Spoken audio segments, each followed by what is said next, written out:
Buonasera e ben ritrovati con una nuova edizione del TG Flash di New Sicilia.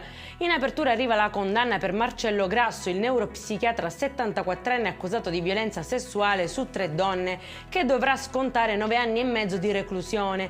Secondo i legali dell'imputato invece si sarebbe trattato solo di percorsi terapeutici consensuali.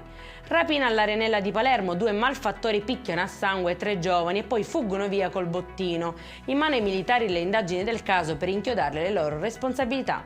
Scoperto un'officina abusiva nel centro di Vittoria, in provincia di Ragusa. L'attività era completamente priva delle necessarie autorizzazioni. Scatta pertanto il sequestro delle attrezzature e sanzioni salatissime al titolare. Giovane malvivente 19enne è stato incastrato a Catania con droga e armi nascosti in cucina.